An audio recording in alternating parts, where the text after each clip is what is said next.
Muito bem, meus irmãos, nós vamos dar início, então, à nossa Escola Bíblica Dominical. Como estamos fazendo exposição de Eclesiastes, hoje nós vamos expor o capítulo 6. Então, abra sua Bíblia comigo, Eclesiastes capítulo 6. Nós acolhemos também com muito carinho as pessoas que estão nos acompanhando virtualmente. Eclesiastes capítulo 6.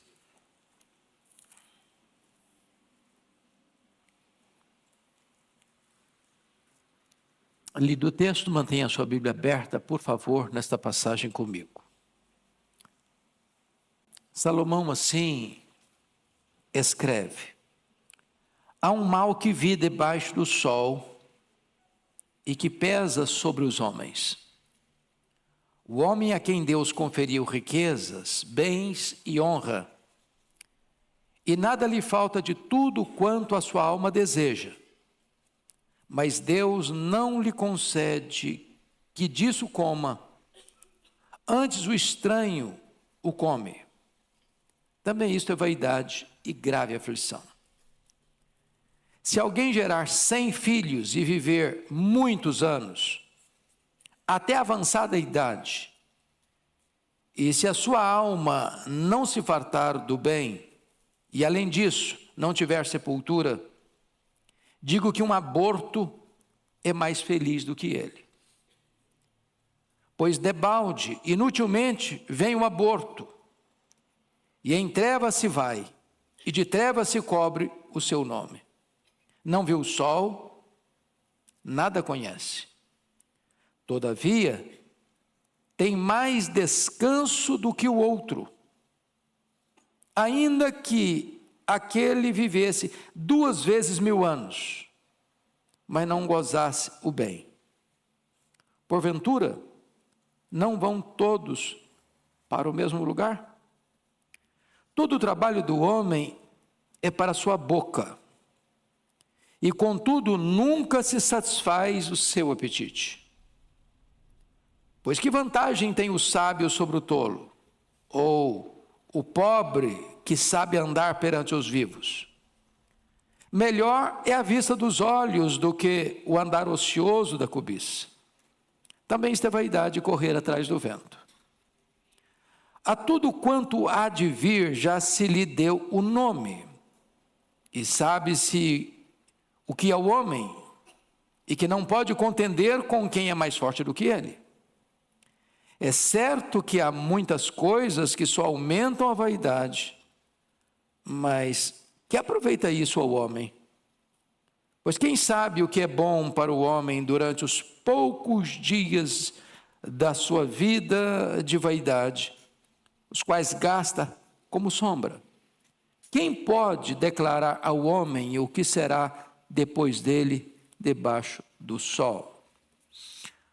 Bom, eu acho que pela própria leitura vocês já perceberam que este é um dos capítulos mais sombrios da Bíblia. Talvez um dos mais difíceis também de interpretar. O tema que eu vou dar para esse texto é as decepções da vida. As decepções da vida. Bom, vamos recordar um pouquinho sobre este livro de Eclesiastes, porque agora, nessa conjuntura aqui, é muito importante.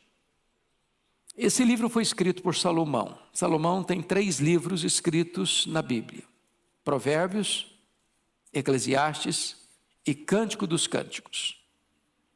Os estudiosos dizem, e eu acho que com razão, que Cântico dos Cânticos foi escrito na juventude dele. Provérbios na sua fase adulta, e Eclesiastes na sua velhice. Salomão, filho de Davi, com Batseba, tornou-se o herdeiro do trono. Lembram vocês que Davi construiu um grande reino, ampliou os limites de Israel, conquistou e venceu os históricos inimigos de Israel. De fora para dentro, ninguém conseguiu superar Davi. Ele foi um guerreiro vitorioso. Mas foi um homem que não soube lidar com os problemas internos, com os problemas da própria vida e da própria família. Se ele foi um grande vitorioso para fora, ele foi um grande derrotado para dentro. Tropeçou nas suas próprias pernas. Enfrentou as suas maiores e as mais amargas derrotas dentro de casa. Salomão, filho de uma relação complexa, porque a mãe de Salomão era mulher do sacerdote, do soldado Urias, e Davi casou-se com ela para esconder um pecado. Mas Deus, que é tão misericordioso e perdoador, resolve escolher o filho de Davi com Batseba para ser o seu herdeiro, o seu sucessor. E Salomão é esse homem que começa bem e termina mal. Porque vocês se lembram que quando ele assume o trono, ele pede para Deus sabedoria. Ele podia pedir o que quisesse pedir. Deus franqueou para ele. E ele pede a Deus sabedoria. E junto com a sabedoria, Deus deu riqueza. Riqueza colossal. Colossal. Por providência divina, Salomão vive em paz nas fronteiras. Ele não teve que ser um guerreiro como seu pai. Ele não teve que pegar a espada como seu pai. Ele não teve que lidar com inimigos terríveis do lado de fora. Então o governo dele foi um governo de fausto, de luxo, de riqueza, de pompa, de glória, de esplendor. No começo ele foi tão bem. Sua sabedoria proverbial era conhecida em Israel e fora de Israel. Coube-lhe o privilégio de construir o templo de Jerusalém, que o seu pai tinha o desejo de construir, e Deus disse: não, você não vai construir uma casa para mim, eu vou construir uma casa para você. E com isso Deus está dizendo: eu vou construir para você, não uma casa física, eu vou construir para você uma casa permanente, no sentido de que seu herdeiro, ou os que procederão de ti, hão de reinar sempre. E claro, falando de Jesus como filho de Davi, que herdaria um trono eterno. Mas então Salomão tem o privilégio de construir o templo, magnífico, suntuoso, o grande palácio religioso, que fez de Jerusalém a sede religiosa do mundo. Mas com o tempo Salomão se perdeu. E se perdeu novamente dentro, não fora. Porque em virtude das suas muitas alianças políticas, essas alianças implicavam em casamentos, em muitos casamentos. E Salomão teve, diz a Bíblia, 700 princesas, 300 concubinas. O harém dele era extremamente povoado. E eu imagino que Salomão deve ter tido alguns problemas com tantos relacionamentos. Se nós vivemos uma realidade de monogamia e já temos algumas lutas, imagine um camarada casado com 700 mulheres e de sobra ainda tem 300 concubinas. Obviamente essas mulheres, vindo de outras nações, tinham outros deuses, outras crenças. E Salomão acaba sucumbindo a esse sincretismo religioso, construindo templos aos deuses pagãos, entrando numa rota de apostasia e pisando no acelerador, assodadamente afastando-se dos preceitos de Deus. É nesse tempo de crise que Salomão, então, registra suas crises. E Eclesiastes é um livro testemunhal. Eclesiastes é um livro que está sendo escrito pelas lentes do retrovisor. Ele está olhando as crises que viveu, os dramas que viveu, as percepções que teve e narrando-as. Mas louvado seja Deus, ele começa bem, ele cai num abismo, mas por bondade de Deus ele encerra bem. Porque poderíamos dizer que capítulo 12, versículo de número 13, é a síntese da conclusão dele, das buscas frustradas, do desejo de ser feliz em tantas coisas e não conseguir. Então ele fecha não só o livro de Eclesiastes, mas a sua agenda com essa declaração: de tudo o que se tem ouvido, a suma é: teme a Deus e guarda os seus mandamentos, porque isto é o dever de todo homem. Aqui no capítulo 6, é mais um texto onde ele abre o coração e revela o que nós chamamos de as decepções da vida. E eu gostaria de perceber com vocês e observar com vocês que ele ainda está na mesma sequência de assuntos que já tratou. Que assunto que ele já tratou? E ele volta a carregar as tintas para mostrar mais uma vez esse problema. É o problema da riqueza, da insatisfação da riqueza. Então vamos dar uma recapitulada no que eu já disse. Abra aí no capítulo 2, versículos 18 a 23. 2, 18 a 23. Você pode ler comigo esses versos para a gente recordar o que eu já disse, para entrar no que ele está dizendo agora? Vamos lá?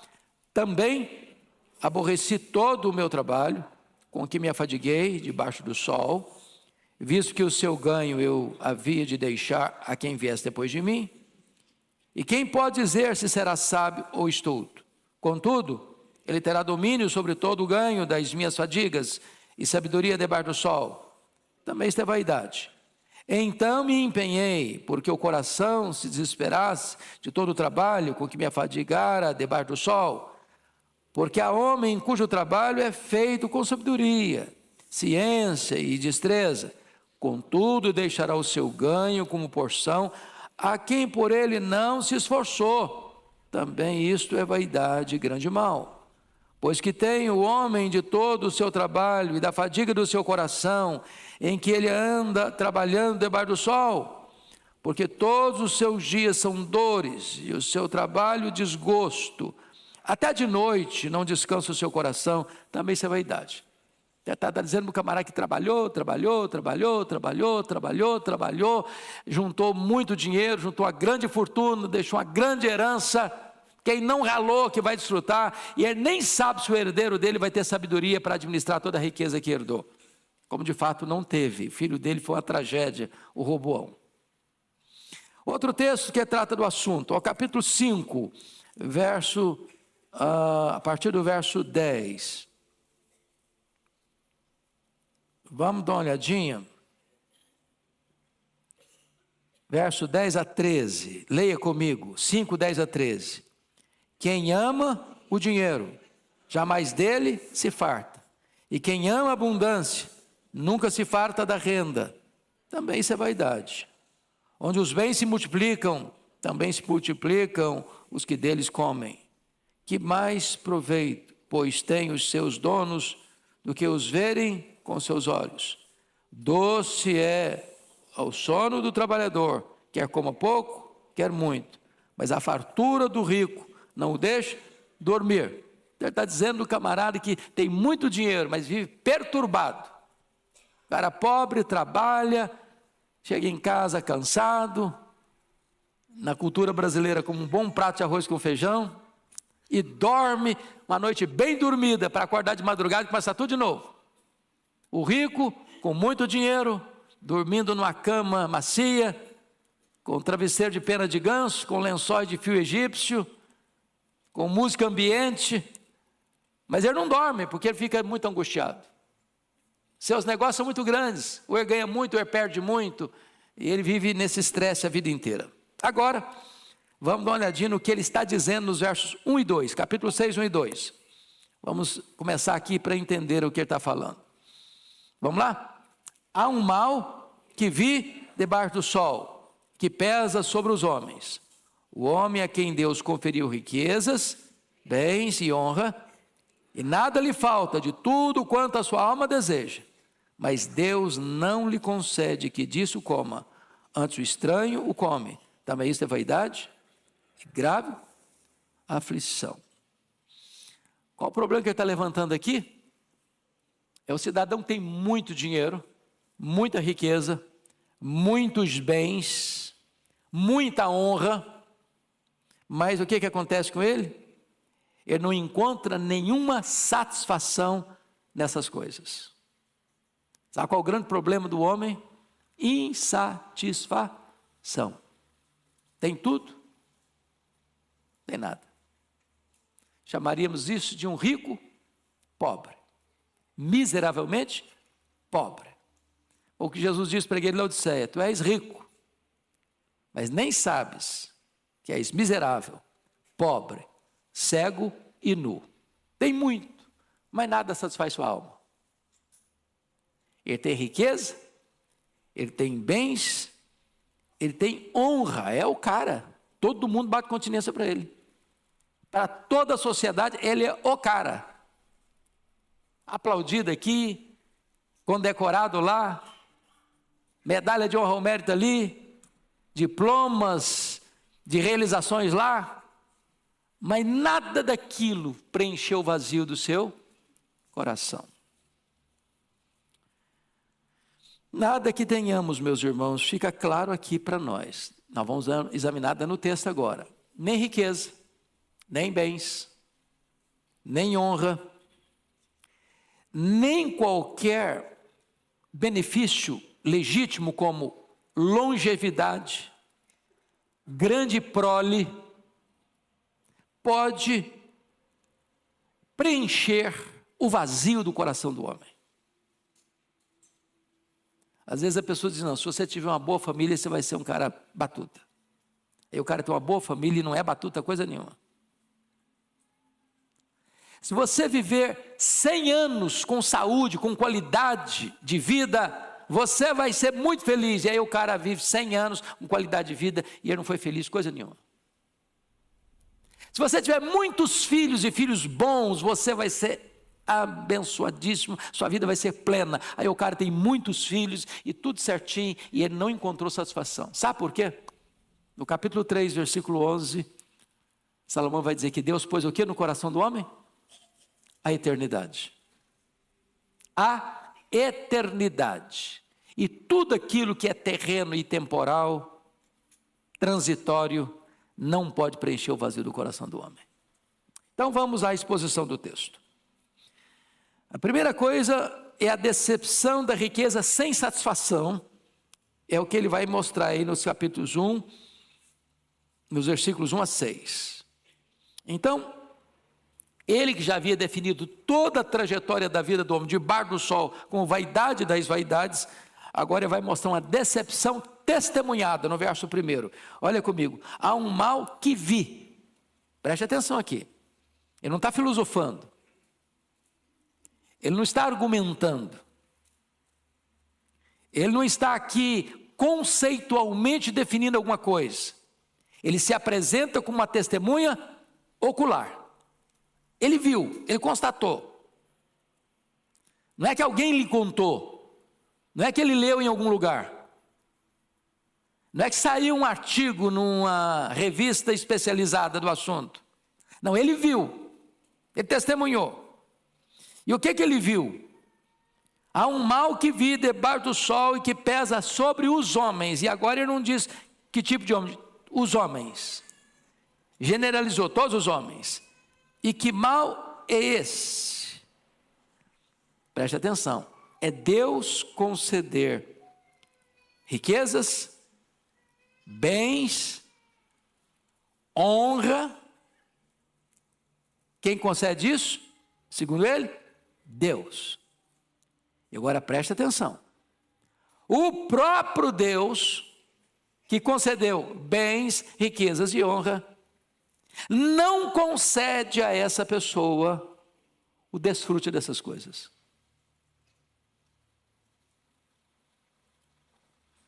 Você quer um negócio pior que isso? O cara tem tudo e não tem nada. E quem que não deixou não ter nada? Deus. Por que Deus não deixou que ele não tenha nada, desfrutasse nada? Porque essa pessoa teve o dinheiro como seu Deus, o ídolo da sua vida. Então, quando o cara faz da riqueza, dos bens, da fama, da honra, do aplauso dos homens, do reconhecimento popular, a razão da sua vida, Deus dá a ele condições de ter dinheiro, ter muitos bens, ter muitas riquezas, ser o cara aplaudido da sociedade, o nome dele sai nas manchetes dos jornais, todo dia elogiando. E o próprio Deus está dizendo assim, tá bom, estou te dando isso aí, é o que você quer? Pode pegar. Mas tudo isso aí ainda não vai trazer sentido para a sua vida. Você vai ter uma insatisfação crônica, você vai ter um vazio maior na alma, você vai ter um buraco existencial no seu coração, e nada disso vai preencher o vazio da sua alma. Ele está dizendo que isso aí é o quê? Vi debaixo do sol o que pesa sobre os homens. É um peso, é um fardo, é um rolo compressor. Quando você vai estudar a biografia dos homens, pega a revista Forbes, a lista dos bilionários. Dá uma examinadazinha na história deles. Conheça um pouquinho mais. E você vai perceber que muitos deles têm uma vida vazia, infeliz. E a Bíblia diz, quem ama, está aqui em Provérbios, quem ama o dinheiro dele nunca se satisfaz. Eu sei que esse não é o seu problema.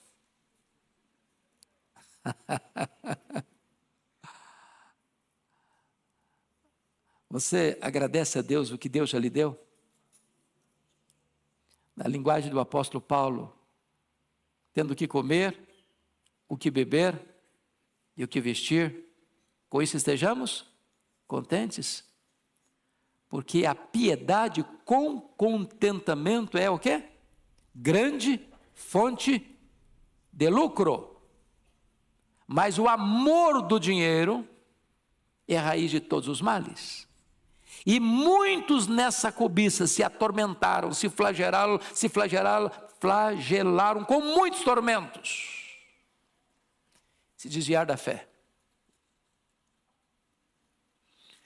Foi por isso que o Senhor Jesus Cristo afirmou que só tem dois senhores.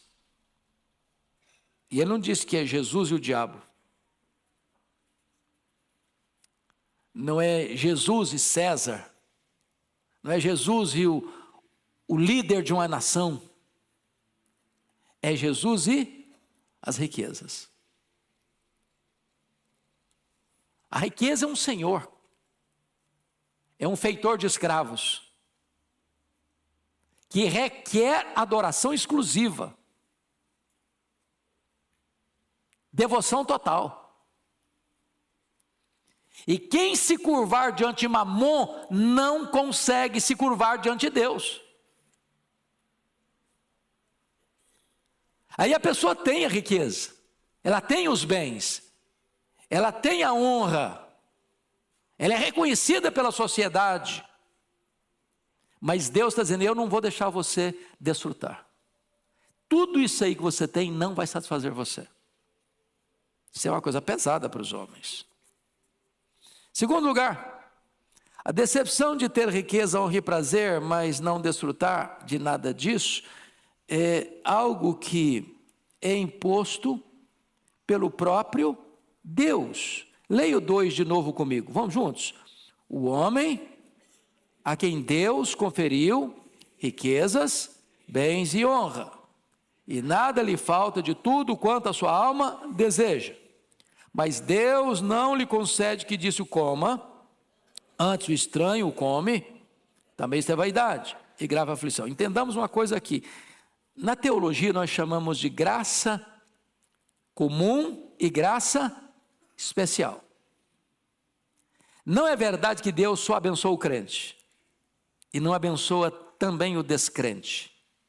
O que Jesus disse? Que a chuva e o sol vêm sobre quem? Os justos e os injustos. Você conhece gente que não é crente, que tem uma boa família, tem um bom emprego, tem sucesso financeiro, que galga os degraus do sucesso da vida, que fica no grau da pirâmide social no topo? Conhece? Claro que conhece. Você conhece gente não crente que tem saúde, beleza? Que tem um casamento bom, que tem filhos educados, bem-sucedidos na vida, conhece? Claro que conhece. Como é que nós chamamos isso? Graça comum. O que é a graça especial? É a graça da salvação. É possível você receber a graça especial, ser salvo e não ser rico? E não ser famoso? E não ter os aplausos e as honras deste mundo? É claro que sim. Agora, quando você coloca os dois, o rico de coisas apenas do aqui e do agora, da graça comum, e o pobre, que tem a graça especial, a salvação em Cristo, de fato, quem é mais rico?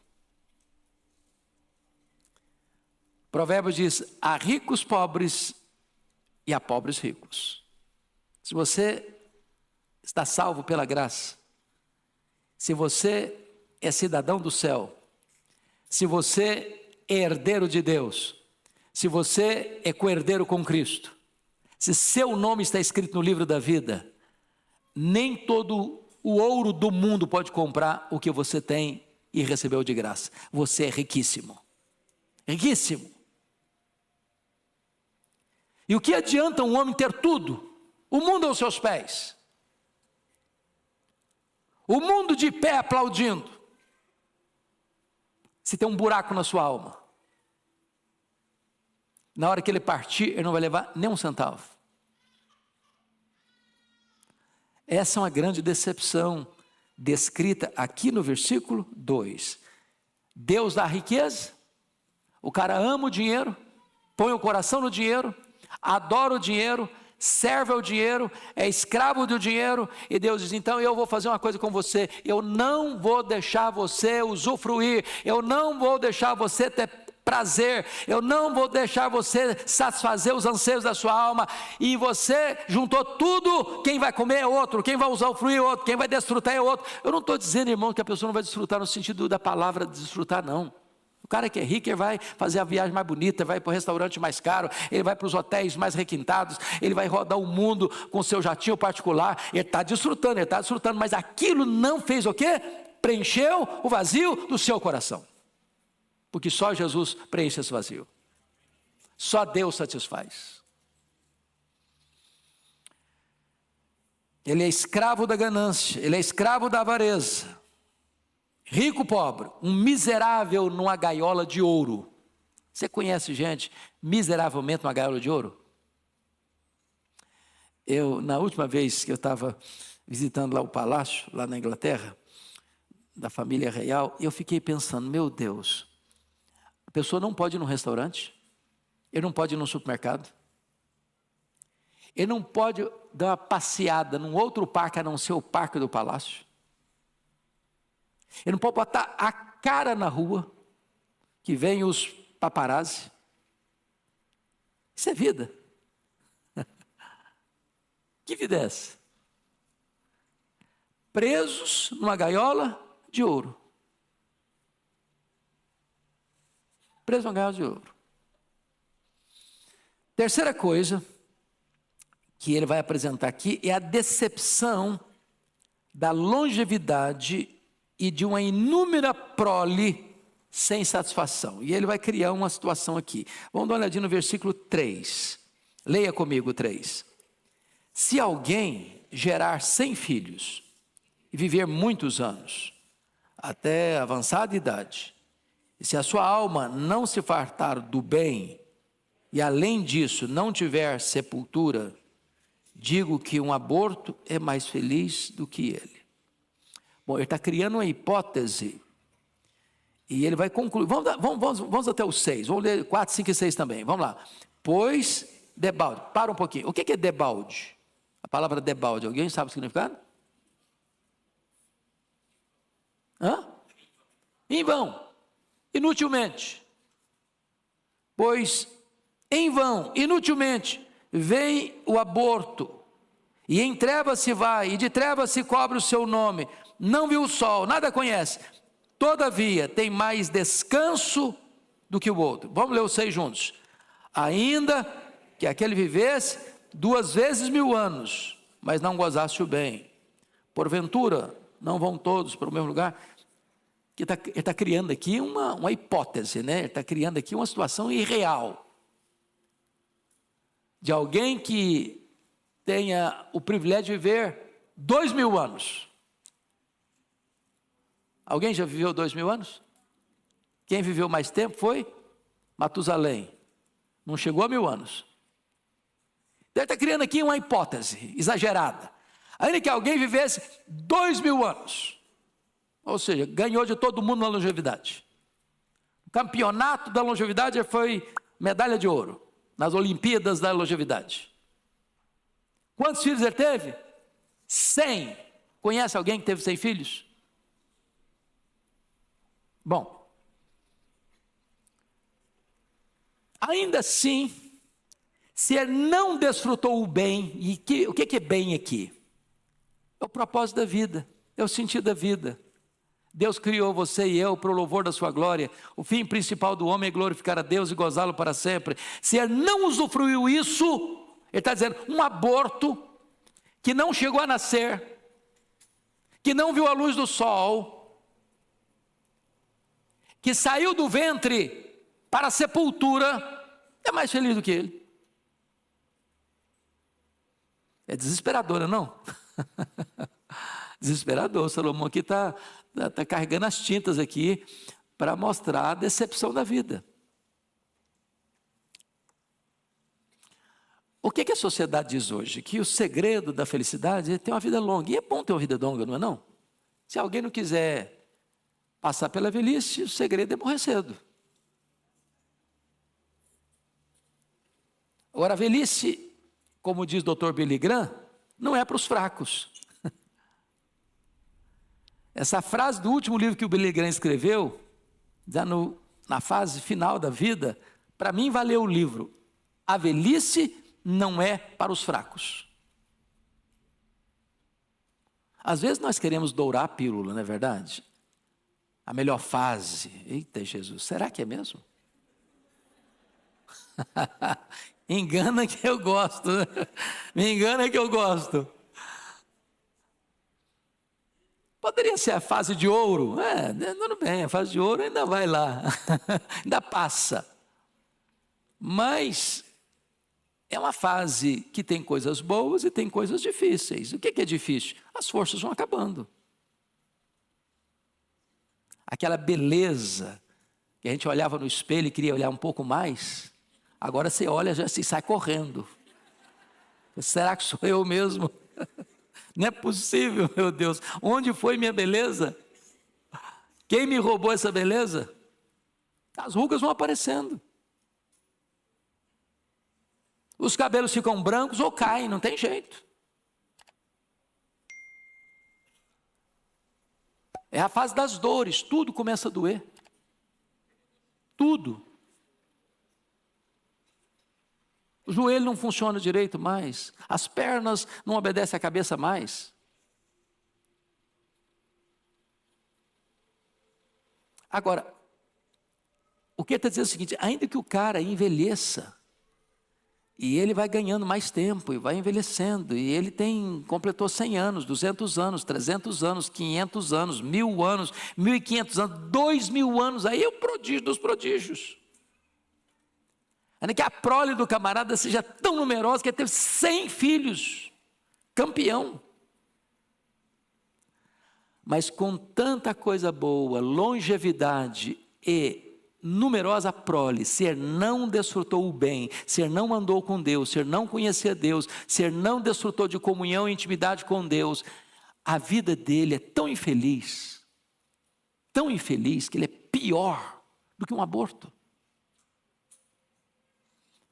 Você já pensou se um bebê que está sendo gerado no ventre da mãe pudesse falar, não, mas eu não quero morrer agora. Ué, nem nasci ainda. deixa eu ver a luz do dia. Deixa eu curtir um pouco. Ele não teve o principal dos privilégios, que é o quê? Nascer. Porque dizem os entendidos aí que há duas coisas fundamentais na vida de um ser humano, ou 2 dias fundamentais na vida do ser humano. O primeiro é o dia que ele nasce, o segundo é o dia que ele entende por que nasceu. Por que você nasceu? Por que você está aqui? Aquela famosa pergunta filosófica: de onde eu vim? Por que eu estou aqui? Para onde eu vou? Qual a propósito da minha vida? Já parou para perguntar isso? Para que eu existo? Porque há pessoas que estão vivendo, estão empurrando a vida com a barriga. Mas nunca parar para pensar: por que eu estou aqui? Para que eu existo? Por que eu estou nessa família? Para que eu estou morando em São Paulo? Para que eu frequento a Igreja de Pinheiros? Para que eu estou na família que eu estou? Por que eu estou no trabalho que eu estou? Qual o propósito de Deus para a minha vida? O que Deus quer de mim? Para que eu estou aqui nessa conjuntura? E entender isso é fundamental.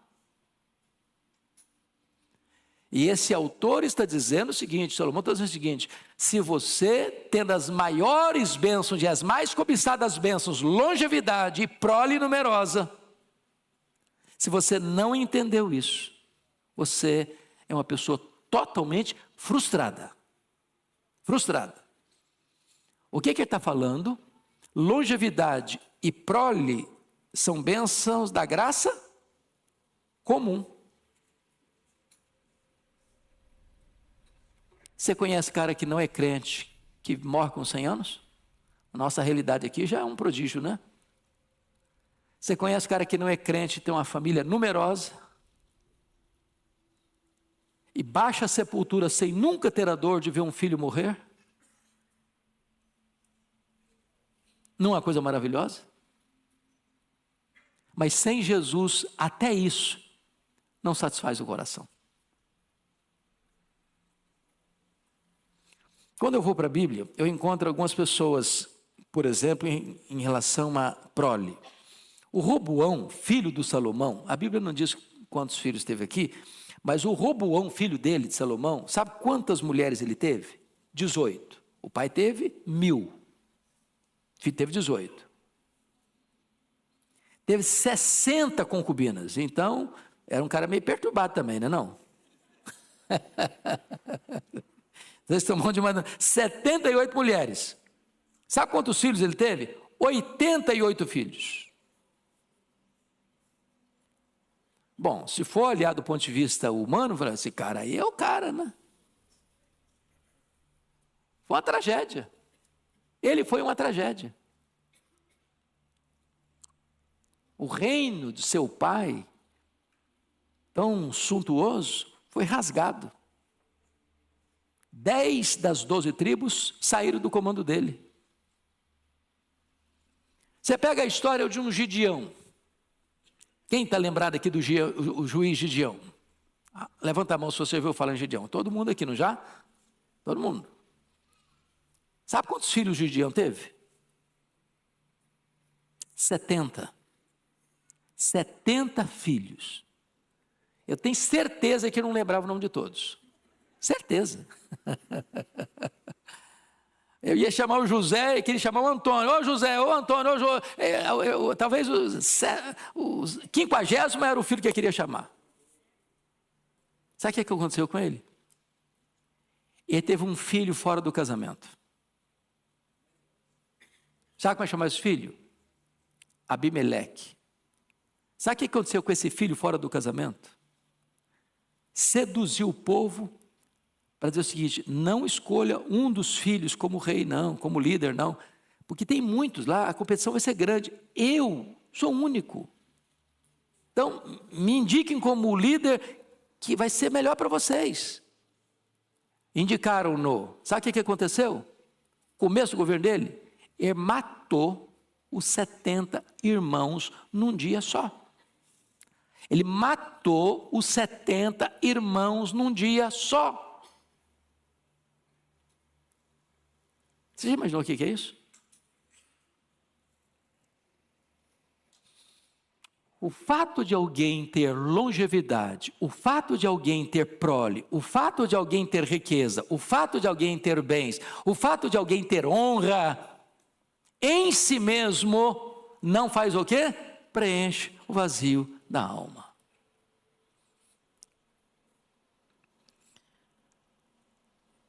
Em outras palavras, ninguém consegue gozar a vida sem Deus.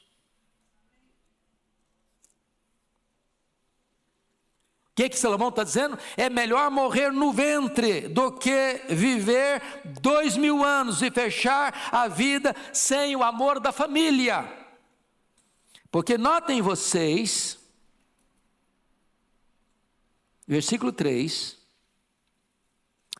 se alguém gerar 100 filhos e viver muitos anos até a avançada idade, ainda que hipoteticamente 2000 anos, e se a sua alma não se fartar do bem, e esse bem andar com Deus, além disso não tiver sepultura. O que significa além disso não tiver sepultura? O cara decide depois que ele morre? Morreu, ele não decide mais que cemitério vai ser sepultado, se vai ter um caixão de cedro de tantos R$1000. Sabe o que aconteceu? O cara viveu 2000 anos, o cara teve 100 filhos, mas o que ele não era? Amado pela família. Não teve ninguém da própria família para sepultá-lo. Ele foi sepultado como indigente. É claro que Salomão está criando um fato hipotético aqui para retratar para nós até que ponto um homem pode ir na busca da satisfação pessoal, da realização pessoal sem Deus. Sem Deus. Vamos ao outro ponto do texto. A decepção do trabalho sem contentamento. O trabalho é uma bênção, gente? Quem acredita que o trabalho é uma bênção aqui? Todo mundo, né? Que tem gente que acha que o trabalho é consequência do pecado. Não, de jeito nenhum. Quero saber quem inventou o trabalho. Não, você quer saber? Dou endereço CPF. Foi Deus. Quem inventou o trabalho foi Deus. Antes da queda. Depois da queda o trabalho se tornou penoso. Mas depois da glorificação nós vamos trabalhar novamente sem peso. Porque nós o serviremos. E eu fico até imaginando essa cena, meus irmãos. E alguém já disse que se com esse corpo nosso tão frágil e tão limitado, nós conseguimos fazer coisas tão esplêndidas. Imagine você com um corpo glorificado, imortal, incorruptível, glorioso, poderoso, espiritual, celestial, semelhante ao corpo da glória do Senhor Jesus. Nós o serviremos sem cansaço, sem fadiga, sem estresse, sem limitações, para sempre. Eu pergunto a você, as pessoas trabalham só porque precisam sobreviver? Você pega um cara hoje multibilionário, você falasse assim, a partir de hoje eu só vou ficar deitado na minha cama, porque o que eu já ganhei vai dar para eu viver 100 anos sem precisar trabalhar. Claro, conseguiria. Por que ele trabalha? Porque o trabalho dignifica o ser humano. O trabalho faz parte da própria vida humana. A ociosidade é uma tragédia. É por isso que os estudiosos dizem que o camarada que se aposenta e veste um pijama, ele morre logo em seguida. Porque a aposentadoria não significa cessar de trabalhar, significa que você vai dar uma mudada na rotina, talvez na atividade. Mas você precisa continuar funcionando. Você e eu precisamos ser como uma vela. Sabe qual é a característica da vela? A vela brilha com a mesma intensidade até acabar. Tem gente que me pergunta assim, o que você pretende fazer depois que você jubilar?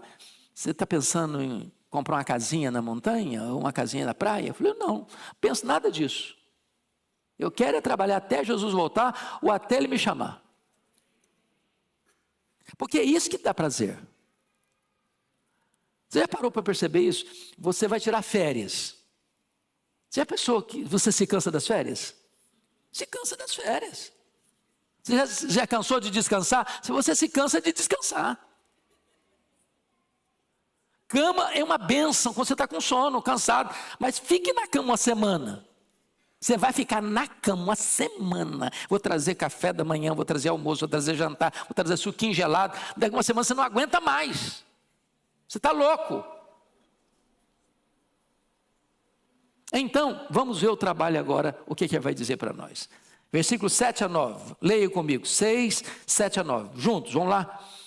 Todo trabalho do homem é para a sua boca. E contudo, nunca se satisfaz seu apetite. Pois que vantagem tem o sábio sobre o tolo? Ou o pobre que sabe andar perante os vivos? Melhor é a vista dos olhos do que o andar ocioso da cobiça. Também isso é vaidade, correr atrás do vento. Então ele está chamando aqui algumas coisas importantes. É muito triste o homem que só trabalha para comer. Muito triste. Ele só trabalha para atender as necessidades dele.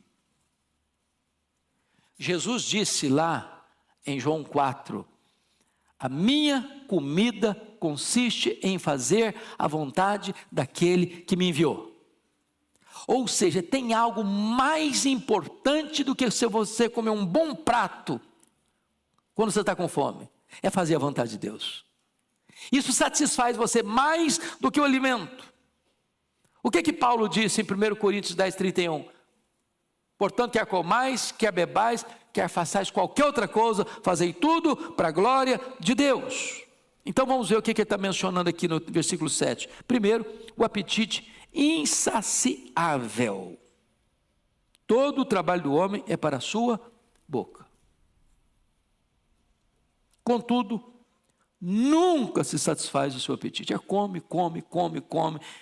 E ele vai ter vontade de comer de novo, e ele nunca está o quê? Satisfeito. Quando Jesus diz assim, eu sou o pão da vida, quem de mim se alimenta nunca mais terá fome. De que pão ele está falando? Do pão físico? Material? Não.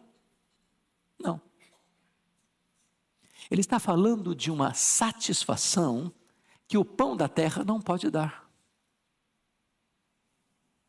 Ele está falando de uma satisfação interior que só Deus pode satisfazer. Meus irmãos, se nós pudéssemos hoje aqui escolher, selecionar as 10 coisas mais prazerosas da vida, do ponto de vista humano e terreno. Lembra aqueles livros lá, 100 lugares que você precisa conhecer antes de morrer?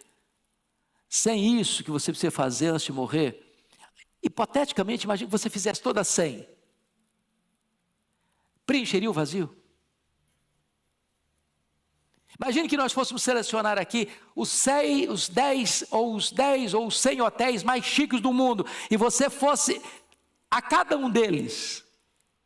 Ou que você tivesse uma seleção dos 100 melhores restaurantes do mundo, e você fosse em cada um deles. Ao final, você estaria com o peito preenchido, com o vazio preenchido?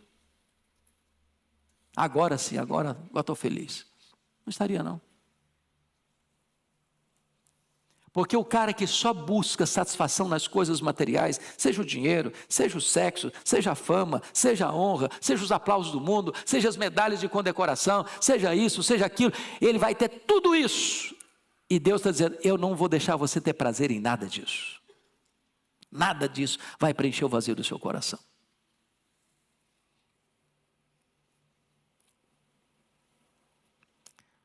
A segunda coisa, versículo 8, é a sabedoria insatisfeita.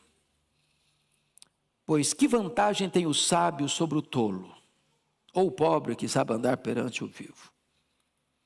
Hoje de manhã, no culto da manhã, o pastor Ival falou de determinados escritores que arrotam muita sabedoria e coisas muito profundas. E a pergunta é, será que essa profundidade toda planificou a vida delas? Porque tem gente que acha que o chique é complicar as coisas simples. Você lê o cara, estou entendendo nada. É isso mesmo, você lê de novo, ou eu sou ignorante demais, limitado demais, ou esse cara é inteligente demais, mas que na verdade ele acha que ser chique é complicar o simples, quando na verdade a beleza está em você simplificar as coisas profundas e complexas. Mas pense num cara sábio, mas pense no mais sábio, pense no cara que tem vários títulos de honra ou mérito, dos mais requintados, prêmio Nobel. Pergunta para ele, isso deu o significado da sua vida? Lá no fundo preencheu o vazio do seu coração? E a resposta honesta é um sonoro não, não, não. Tudo que jogou para dentro, todas as taças dos prazeres que ele jogou para dentro, só aumentou ainda mais o vazio da sua vida. O mais sábio tem desejos insatisfeitos que só Deus pode satisfazer. Mas agora, em terceiro lugar, vai falar do desejo vagabundo. Desculpe da expressão. Vagabundo é aquele que fica vagando. Olha o versículo 9, 6, 9. Melhor é a vista dos olhos do que o andar ocioso da cobiça. O andar ocioso da cobiça é o seguinte, o cara está cobiçando isso, ele está cobiçando aquilo, ele quer cobiçar mais um prazer, ele quer cobiçar mais uma aventura, ele quer cobiçar mais uma riqueza, ele quer cobiçar mais um bem, ele quer cobiçar mais uma propriedade, ele quer cobiçar mais um carro, e ele está vagando para cá, ele está vagando para lá, e ele está desesperado, correndo para lá, para cá, para lá, para cá, para lá, para cá, para lá, para cá, e ele não consegue parar e agradecer o que ele já tem. Sabe qual é o risco disso? Chama-se insatisfação. Eva, num determinado momento, junto com Adão, imaginaram que o Éden era um lugar muito michuruco, muito, muito, muito medíocre, que eles mereciam mais. E aí caíram. E arrebentaram com a gente também.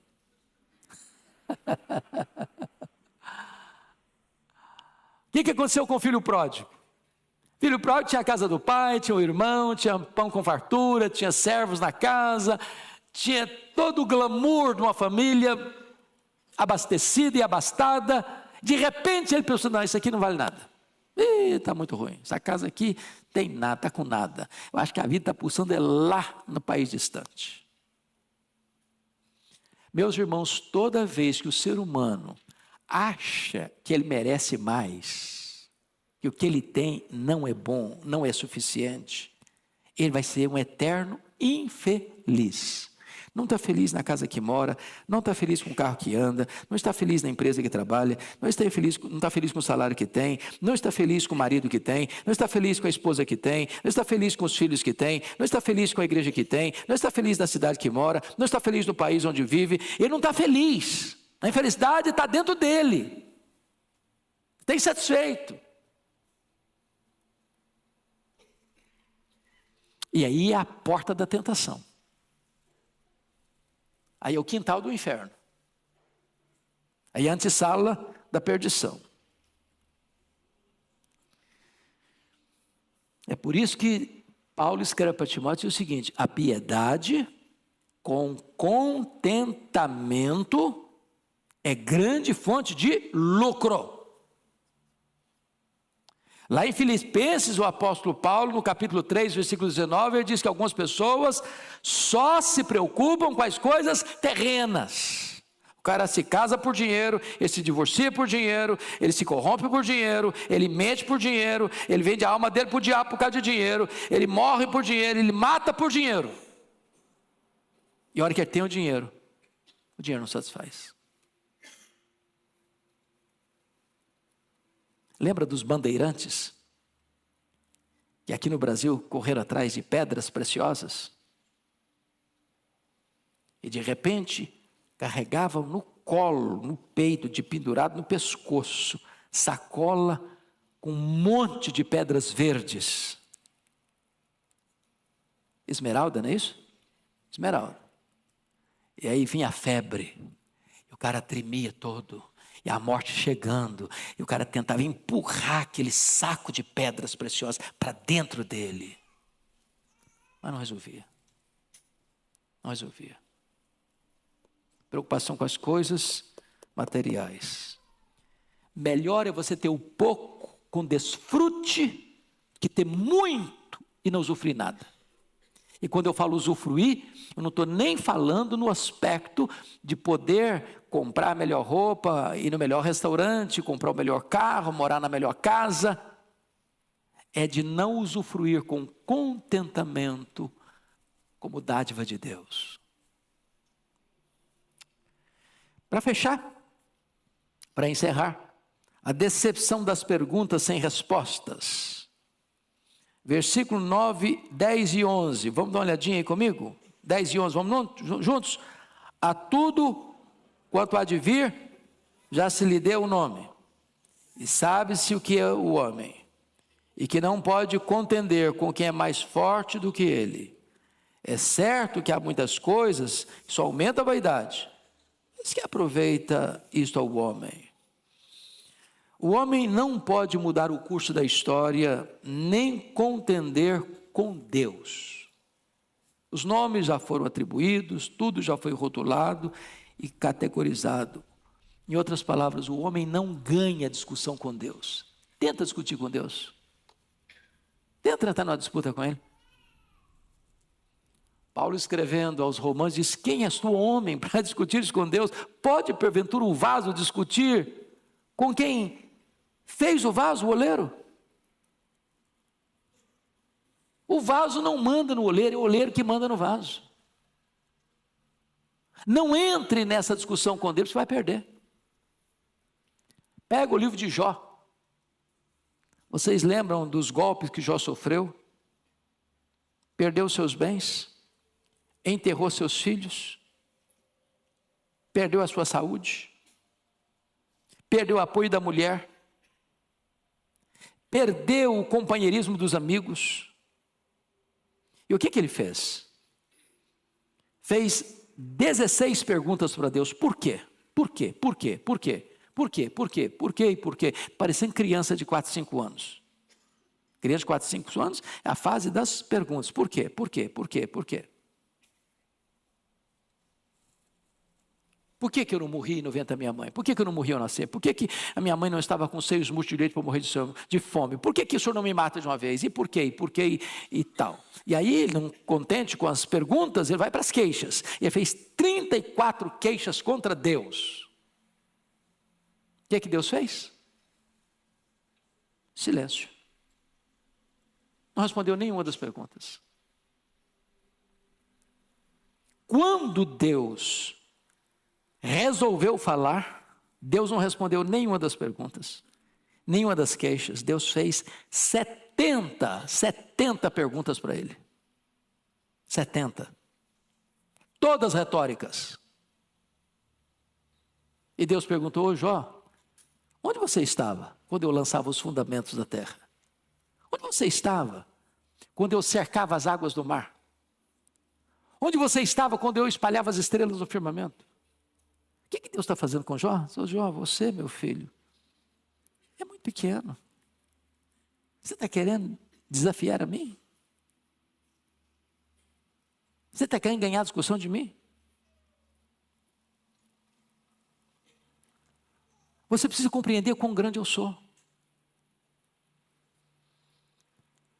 O que ele está mostrando nesse texto, meus amados irmãos, é que há perguntas que nós fazemos e aqui podemos não ter respostas.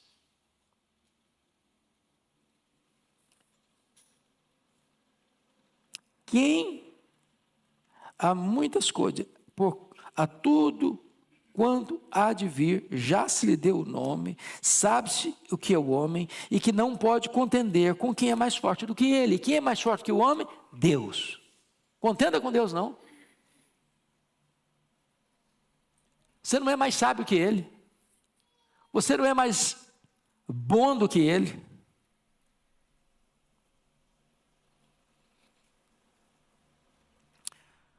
É certo que há muitas coisas que só aumentam a vaidade. Mas que aproveita isso ao homem? Então, vamos fechar com o último ponto. Você pode ler o verso 12 comigo, o último versículo? Vamos juntos? Pois, quem sabe o que é bom para o homem durante os poucos dias da sua vida de vaidade, os quais gasta como sombra. Quem pode declarar ao homem o que será depois dele, debaixo do sol? O homem não tem resposta para os dilemas da vida e da morte, porque as grandes perguntas aqui têm a ver com a vida e têm a ver com a morte. Você já parou para perguntar por que fulano vive apenas alguns meses no ventre da mãe e vira um aborto? Notinha de rodapé. Deus não trata o ser humano que está sendo gerado como uma coisa, como uma massa, mas como um ser humano. É por isso que a igreja é categórica em reprovar o aborto. É um ser. A vida começa na concepção. Por que algumas pessoas nem nascem? Por que outras morrem ao nascer? Por que outras vivem apenas a infância e morrem? Por que as outras no vigor da juventude morrem? Por que outras vivem uma vida longeva? E ainda pior, por que pessoas piedosas morrem cedo? Por que gente má, perversa, tem vida longa? Eu estava vendo um filme sobre a Segunda Guerra. Um dos principais criminosos da Segunda Guerra morreu de velhice. Levou milhares de pessoas à morte. E aí você vê um missionário piedoso, como David Brainerd, morrer com 29 anos. Você sabe explicar isso? Você sabe por quê? Eu tenho perguntas, mas nem sempre tenho as respostas. E eu preciso o quê? Me calar. Porque eu não posso discutir com quem é mais forte do que eu. O barro não pode perguntar para o oleiro, por quê? Submete-se. Cale-se. O silêncio tem hora que é mais sábio do que os discursos. Mas, se eu não consigo explicar a brevidade da vida e a inevitabilidade da morte, ele está dizendo que a vida aqui debaixo do sol, ela não vai ter explicação nem satisfação, a não ser que você olhe a vida acima do sol, na perspectiva de Deus. Então, como é que é viver aqui acima do sol? Tito diz que nós devemos viver de forma sensata, justa e piedosamente. Sensata em relação a você mesmo, uma forma justa em relação ao próximo, piedosamente em relação a Deus. Você precisa viver uma vida plena com você mesmo, com o seu irmão e com Deus. O que é viver acima do sol? Para mim, o viver é Cristo e o morrer é lucro. O que é morrer para um crente? Na perspectiva acima do sol. Morrer é deixar o corpo e habitar com o Senhor. Morrer é partir para estar com Cristo, que é incomparavelmente melhor. Morrer é uma bem-aventurança. Bem-aventurado daqueles que desde agora morrem no Senhor, para que descansem das suas fadigas e as suas obras os acompanham. O que é a eternidade para um cristão? O que é o céu para um cristão? O céu para nós é a casa do Pai. É o paraíso. É a Nova Jerusalém. É o seio de Abraão. É um lugar e um estado de bem-aventurança, onde Deus vai enxugar dos nossos olhos toda lágrima, onde não vai ter mais dor, nem pranto, nem luto, porque as primeiras coisas já terão passado. Essa é a vida vista não debaixo do sol, mas acima do sol, onde Cristo vive, de onde vai voltar para buscar a sua igreja. Que Deus nos abençoe. Vamos ficar em pé e vamos orar.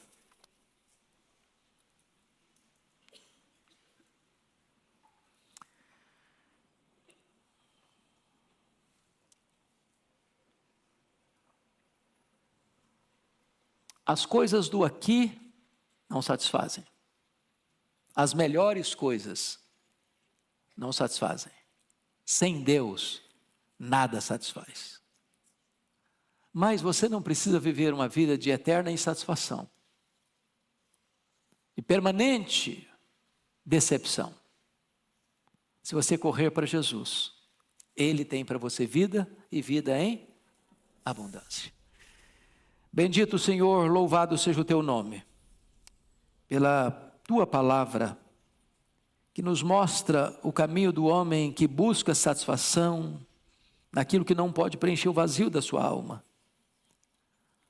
Ao mesmo tempo, esta palavra revela-nos que tu tens para nós vida plena, maiúscula, superlativa, abundante, eterna.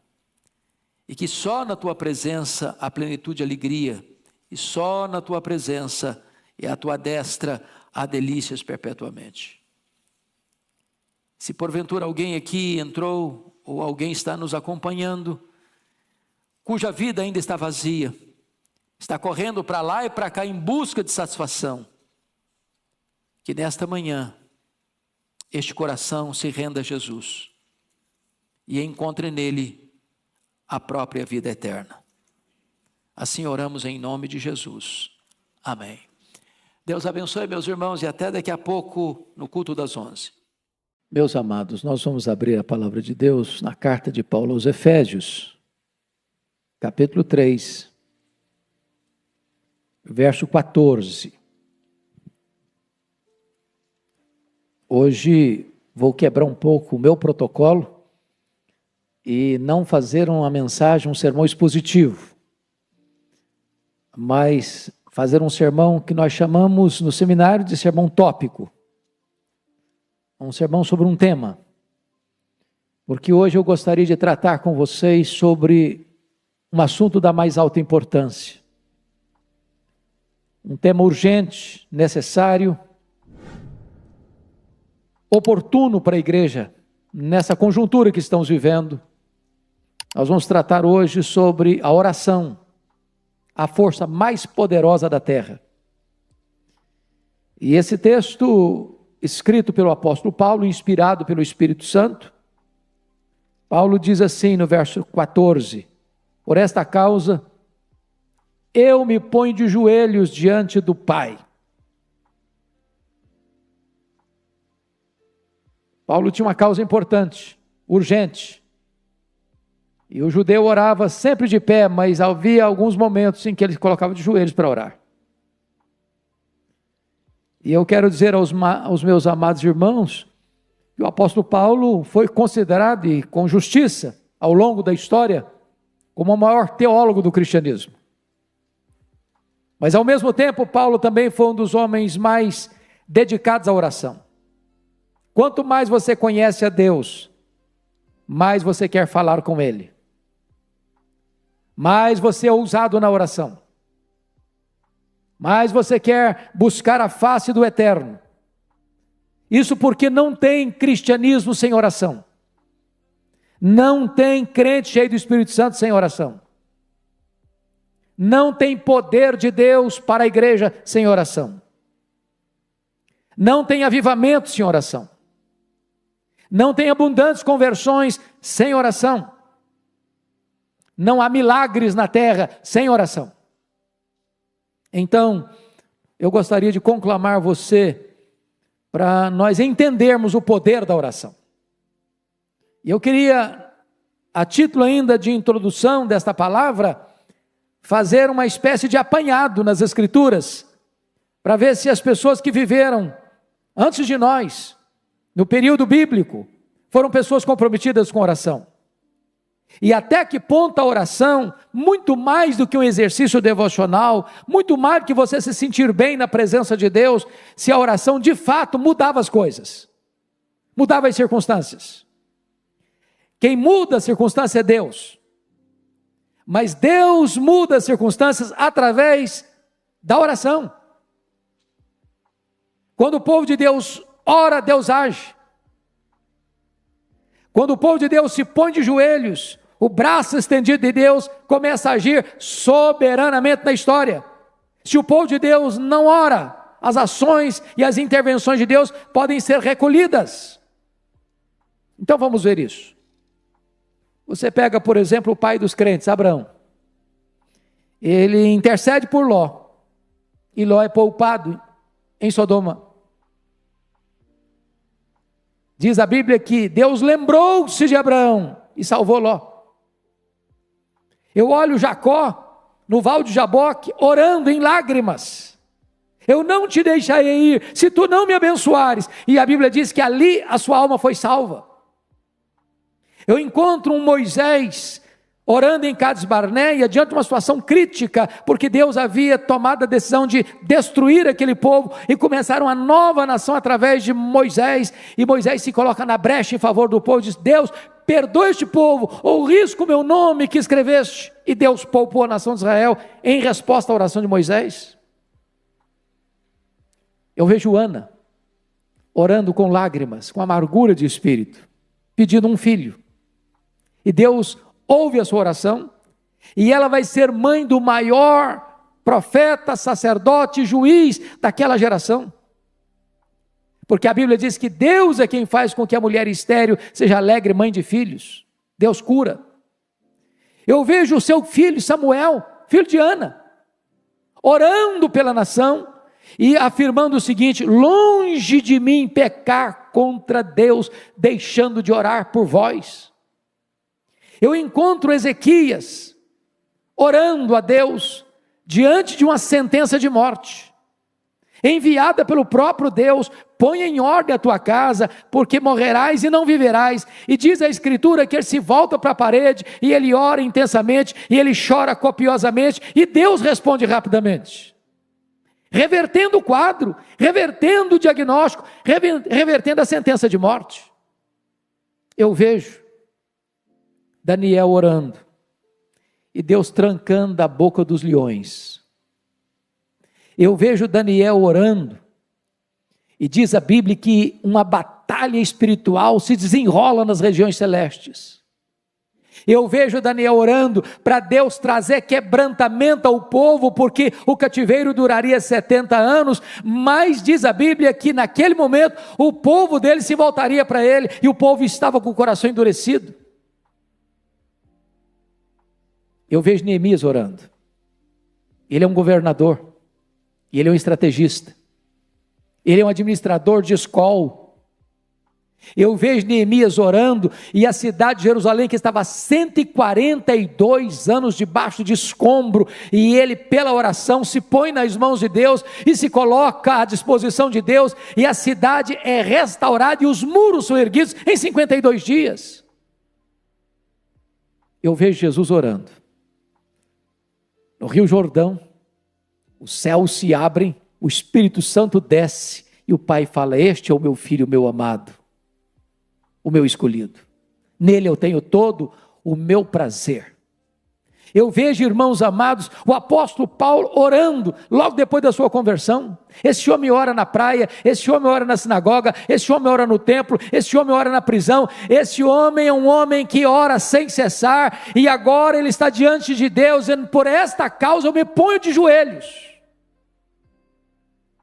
Eu vejo os discípulos orando, unânimes, em oração, perseverando, em obediência à orientação de Jesus: permanecei na cidade até que do alto sejais revestidos de poder. E durante 10 dias, 120 pessoas oram com a sua alma, com sua coração, com o seu propósito, e os céus se fendem, e o Espírito Santo desce, e eles são revestidos com poder.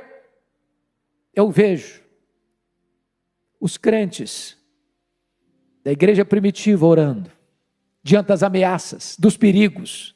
E diz a Bíblia que a casa treme, o Espírito Santo desce, e eles são cheios do Espírito Santo, e começam a pregar a palavra com toda a autoridade, ou com todo o poder. Eu olho para a história da igreja e eu vejo os pais da igreja orando, eu vejo os mártires orando, eu vejo os reformadores orando, eu vejo os puritanos orando, eu vejo os avivalistas orando, eu vejo a igreja de joelhos, e quando a igreja ora, ela marcha resolutamente. Então, dito isto, eu gostaria de olhar com vocês alguns pontos para destaque. Primeira coisa, irmãos, é que a igreja cristã recebe poder do Espírito Santo quando ela ora. A igreja está precisando do Espírito Santo, irmãos. Primeiro porque tem muita gente, mundo afora, desistindo do evangelho, se apostatando da fé, igrejas fechando, denominações morrendo, denominações históricas perdendo milhares e milhares de membros todos os anos, seminários que outrora formaram pastores, missionários, hoje ensinam ceticismo, apostasia. É hora da igreja orar, para Deus reverter esse quadro, para Deus trazer um avivamento na Europa, na América, no Brasil, no mundo. Quando aqueles discípulos se reuniram no cenáculo, e todos perseveraram unânimes em oração, durante 10 dias, o Espírito Santo desceu sobre eles. Eu vejo os apóstolos diante de uma demanda enorme de assistência social, quando as viúvas dos helenistas estavam sendo esquecidos, eles tomaram a decisão: vamos nos consagrar à oração e ao ministério da palavra, e vamos nomear homens cheios do Espírito Santo e cheios de fé, para tomarem conta da diaconia das mesas. Vamos nos concentrar na vida de oração. Eu vejo, queridos irmãos, que a igreja precisa orar. Mais do que nunca precisa orar numa crise como esta. Mas em segundo lugar, eu quero destacar que a oração é a base do avivamento da igreja. Como nós precisamos desse avivamento, irmãos? Nós não gostaríamos apenas de ler sobre o avivamento, de dizer para o povo: olha, houve um tempo em que Deus visitou o seu povo, em que Deus derramou o Espírito Santo. É gostoso ler, é importante ler o que Deus fez no passado em Jerusalém, o que Deus fez no passado em Antioquia da Síria, o que Deus fez no passado em Éfeso, o que Deus fez no passado lá nos primeiros séculos do cristianismo, o que Deus fez no passado lá na Reforma, o que Deus fez no passado lá na Inglaterra, John Wesley, o que Deus fez no passado lá nos Estados Unidos, no século XIX, com Dwight Lyman Moody, o que Deus está fazendo em outros lugares, mas nós queremos também aqui.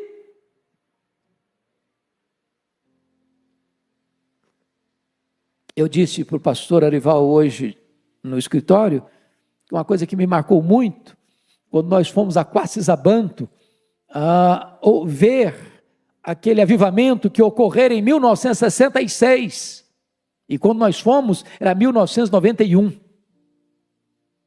Portanto, algumas décadas depois, e o pastor Elor disse o seguinte para nós: sempre que nós começamos a escrever sobre avivamento, é porque ou ele já foi embora, ou ele ainda não chegou. Porque quando ele chega, você não tem tempo para escrever nada, você só tem tempo para viver aquela experiência gloriosa. Como nós precisamos, irmãos, de um sopro de Deus, de um alento de Deus, de uma visitação poderosa de Deus, de uma manifestação do poder de Deus, tirando as cinzas, soprando as brasas, inflamando o nosso coração. Quantas pessoas apáticas, quantas pessoas acuadas, com medo, desesperadas, quantas pessoas que encontram até na pandemia uma boa desculpa para não estar na casa de Deus, quantas pessoas acovardadas. E hoje eu disse para o pastor Arival, quando entrei, me emocionei muito de ver essa querida irmã aqui no banco da frente, num balão de oxigênio, na casa de Deus. Ela tinha todos os motivos para dizer: eu não vou, eu não posso ir, e ela está aqui. Quanta gente com saúde, que arranja uma boa desculpa para não vir. E eu espero em Deus que não haja no coração das pessoas um amor fenecendo, uma chama apagando, um fervor desaparecendo. Precisamos de avivamento, precisamos de um sopro do Espírito. Se o meu povo, que se chama pelo meu nome, se humilhar e orar e me buscar, e se converter de seus maus caminhos, então eu ouvirei dos céus, eu perdoarei os seus pecados, eu sararei a sua terra. É promessa de Deus. É promessa de Deus que Ele vai derramar o Espírito Santo sobre o sedento. É preciso ter sede de Deus para que o Espírito Santo desça. Quem não tem sede de Deus, não tem avivamento, irmãos. Às vezes estamos dando sede de tanta coisa, de dinheiro, de sucesso, de saúde, de fama, de progresso, de prestígio. É preciso que a igreja tenha sede de Deus. Quando a igreja estava passando uma crise enorme, lá na Inglaterra, nos idos de 1739, as igrejas fechando, os crentes aparecendo da igreja, os púlpitos sem poder, a palavra de Deus rara nas igrejas, um grupo de estudantes começa a sentir um fardo no coração, e esse grupo foi batizado depois de Clube Santo, porque aqueles moços se reuniam para buscar a face de Deus, para orar a Deus, para clamar por um avivamento para a igreja da Inglaterra, até que de repente, numa noite, 31 de dezembro de 1739, 3 horas da manhã, o Espírito Santo desceu sobre eles, e eles foram cheios do Espírito Santo, e a igreja se levantou, e a igreja se encorajou, e centenas de milhares de pessoas foram salvas.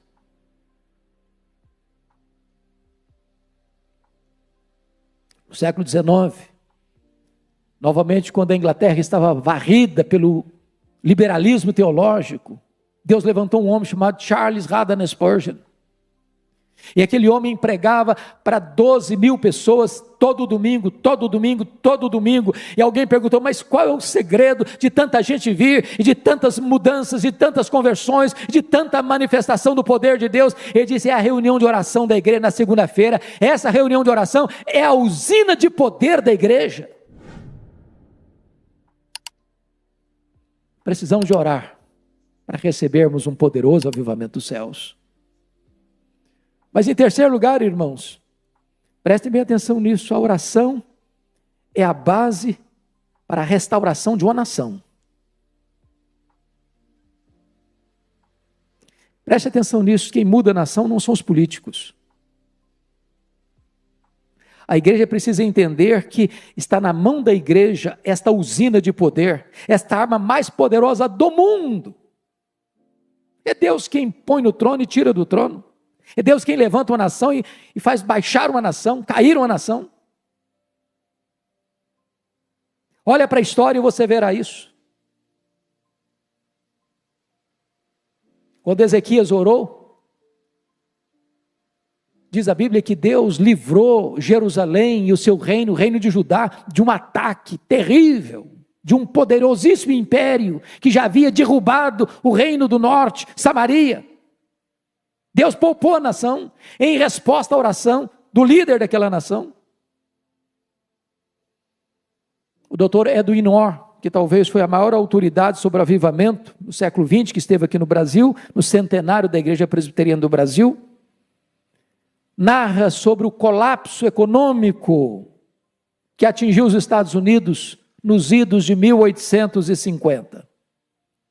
Ele diz que naquela época os bancos faliram e fracassaram. Os empresários estavam em crise.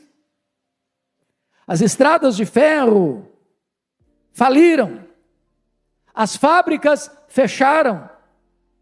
Milhões de trabalhadores desempregados. É um cenário muito parecido, às vezes, com o que nós estamos começando a assistir no Brasil e no mundo. A economia colapsando. A saúde entrando numa situação, como já foi descrita aqui pelo pastor Arival, de adversidade, porque quando você acha que a coisa está melhorando, de repente surge uma novidade, que contraria a expectativa, ou mesmo o saber da ciência, e muda tudo. Pois bem, diante daquela crise, no dia 1º de julho de 1857, um homem chamado Jeremias Lampier, um homem de negócios, comerciante, assumiu o posto de missionário urbano em Nova York. A sua denominação estava perdendo milhares de membros todos os anos. Jeremias Lampier imprimiu um folheto e distribuiu em Nova York. No dia 23 de setembro de 1857, ele começa uma reunião de oração num hotel. O objetivo era juntar comerciantes, mecânicos, viajantes, para buscarem a Deus. No primeiro encontro, na primeira reunião de oração, 6 pessoas. Na segunda semana, 40 pessoas. Em 6 meses, tinham 10.000 homens de negócios orando em Nova York por um avivamento nos Estados Unidos da América. Esse avivamento chegou, irmãos, e varreu toda a nação. Boanerges Ribeiro escreveu um livro sobre Moody, que estava vivenciando essa experiência, e disse que a seara estava em fogo. Quando se percorria a nação, parecia que o país inteiro era uma reunião de oração. As igrejas se fortaleceram. Como fruto desse avivamento, um jovem que estudava em Princeton, ao escutar um sermão do seu professor Charles Hodge, pregando sobre obra missionária, ele sentiu o chamado de Deus e veio para o Brasil, Ashbel Green Simonton, com 26 anos, para plantar a igreja presbiteriana do Brasil. A nossa denominação é fruto desse avivamento. Eu espero, amados irmãos, que Deus nos mova a orar pelo Brasil. Estamos vivendo uma crise política em todos os poderes constituídos, precisando de uma visitação do céu. De homens que governam, de homens que legislam, de homens que julgam, que têm o temor de Deus, que reconheçam que Deus é soberano, e que feliz é a nação cujo Deus é o Senhor. Precisamos de uma igreja quebrantada, de uma igreja sedenta de Deus, de uma igreja que entra na brecha da oração, de uma igreja que paga o preço da oração, da renúncia, para que Deus visite a nossa terra e poupe a nossa nação. Mas talvez alguém diga assim: bom, mas a oração não muda a circunstância. Pois eu quero lhe dizer que quem muda a circunstância é Deus. Não é a oração que é poderosa. A oração aciona o braço do Todo-Poderoso. É quando a igreja fraca ora ao Deus onipotente, Deus age e muda as circunstâncias. Se não vejamos. Está escrito na Bíblia que quando, numa batalha, Moisés estendia as mãos, intercedendo pelos soldados que estavam no campo. Enquanto ele orava, com as mãos estendidas, os seus soldados prevaleciam. Se as orações cessavam e os braços encolhiam, o inimigo prevalecia. Quando a igreja ora, Deus age. Quando a igreja ora, Deus faz o inimigo recuar. Quando a igreja ora, os milagres de Deus acontecem. Segundo exemplo que eu lhes dou, o próprio rei Ezequias. Porque 2 coisas estavam acontecendo. Ezequias começa a reinar com 25 anos. Ele reina 29 anos. Quando ele estava com 39 anos de idade, ele enfrenta 2 problemas impossíveis de serem resolvidos pelo engenho humano. Primeiro, um ataque militar do mais poderoso império do mundo, o Império Assírio, maior império da época. Já tinha derrubado Samaria. Agora cerca Jerusalém, tem 185 mil soldados na época, mais do que a população de Jerusalém, cercando a cidade. E o rei manda um recado, e o comandante manda um recado para o rei Ezequias: pode se render, porque Deus nenhum pode livrar você da minha mão.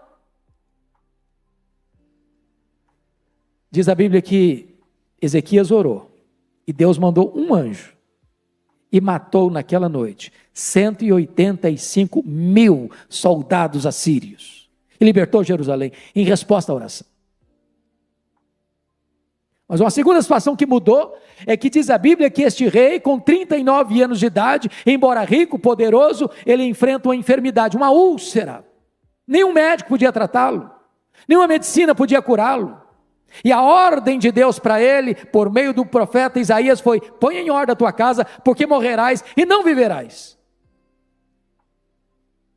Pois diz a Bíblia que ele se voltou para a parede, orou e chorou. E Deus reverteu o quadro, e Deus suspendeu a sentença de morte, e lhe deu mais 15 anos de vida. Deus muda as circunstâncias em resposta às orações. Deixa eu lhe dar um terceiro exemplo. Está lá em Atos capítulo 12. O rei Herodes Agripa I já tinha passado o fio da espada e degolado Tiago, irmão de João. E tinha colocado Pedro numa prisão de segurança máxima, com 3 escoltas de 4 soldados cada uma, aguardando o final da festa para matá-lo. E diz a Escritura que a igreja estava em oração. E em resposta à oração da igreja, um anjo de Deus é escalado para ir lá na prisão, acordar Pedro. Fica de pé, bota a sua sandália, bota a sua roupa, e tira Pedro da prisão de segurança máxima, abrindo as portas de ferro, abrindo o portão de ferro, quebrando as cadeias e libertando aquele apóstolo, porque aquilo que o homem não pode fazer, Deus faz em resposta à oração. Talvez você diga: bom, mas isso aconteceu no período bíblico. Mas deixa eu só lhe dar um exemplo nosso aqui. Se você um dia tiver a paciência de ler o prefácio de Dona Eusa Lidório, ao livro que tive a bênção de escrever, Mães Intercessoras, você vai ver lá o relato de Dona Eusa Lidório, mãe de Ronaldo Almeida Lidório. Quando eu estava pregando no Peru, entre o Sendero Luminoso, quando aqueles terroristas entraram dentro da igreja onde Ronaldo estava pregando, e botaram a mão nele, e o encapuzaram, e o jogaram dentro de um carro, e levaram-no para o paredão onde eram fuzilados. E naquela noite, a sua mãe, sem saber do que estava ocorrendo, foi despertada na noite, com um forte peso no coração. Ela disse: meu Deus, eu não sei o que está acontecendo com meu filho, mas eu me coloco na brecha em favor dele. Livra o meu filho, livra o meu filho, livra o meu filho. E quando ele estava para ser fuzilado, passa um carro em alta velocidade e para, e pega o Ronaldo e o tira das mãos do Sendero Luminoso, e ele é poupado. Porque Deus muda as circunstâncias em resposta às orações. Ainda hoje, Deus é o mesmo, Deus faz o mesmo, onde Ele quer, com quem Ele quer, para a glória do seu nome. Mas eu queria concluir, dizendo a você que, em quinto e último lugar, a oração nos capacita a enfrentar os grandes dramas da nossa vida pessoal. Está escrito no Salmo 50, versículo 15: invoca-me no dia da angústia, eu te livrarei, e tu me glorificarás. Aqui uma ordem: invoca-me no dia da angústia. Aqui uma promessa: eu te livrarei. Aqui um resultado: e tu me glorificarás. Eu não sei qual a angústia que você passa, eu não sei qual a angústia que você enfrenta, eu não sei qual a crise que bate à sua porta, eu não sei qual a causa que você tem, que só um milagre resolve. Quem está te dando essa orientação é o próprio Deus Todo-Poderoso. Invoca-me nesse dia, eu te livrarei e tu me glorificarás. Eu vejo Davi chegando em Ziclag, com seus companheiros, e quando ele chega e vê a cidade queimada, vê a cidade ferida, vê os filhos, as filhas, as mulheres levados cativos, pelos amalequitas, os terroristas do deserto. E diz a Bíblia que ele chora, até não ter mais forças para chorar, ao ver esse quadro. Seus homens estão revoltados com ele, por causa dos seus filhos e filhas, e querem apedrejá-lo. E naquela circunstância, Davi se reanimou no Senhor seu Deus, e pôs-se a buscar a Deus em oração. E ele faz uma oração e pergunta: perseguirei eu o bando? Alcançá-lo-ei?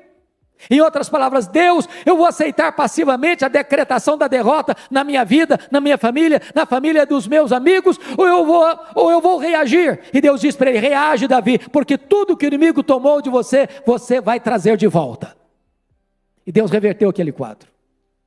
E eles foram, e eles lutaram, e eles venceram, e eles tomaram de volta os filhos, as filhas, as mulheres, os despojos, tudo Davi tornou a trazer. Sabe por quê? Porque Deus responde às orações e reverte as situações mais difíceis, até mesmo impossíveis.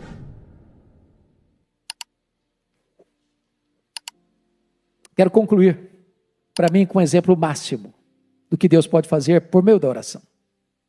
A experiência do próprio Jesus, o Filho de Deus.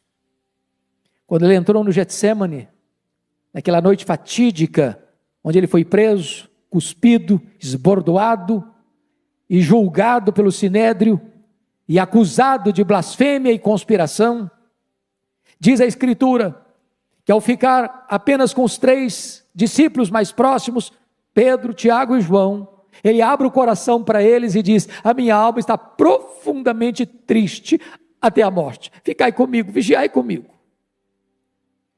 E diz a Escritura que Jesus entra então na mais titânica batalha da humanidade, prostrado sobre os seus joelhos, com o rosto no chão, oferecendo forte clamor e lágrimas. Ele orou, ele chorou, ele suou sangue.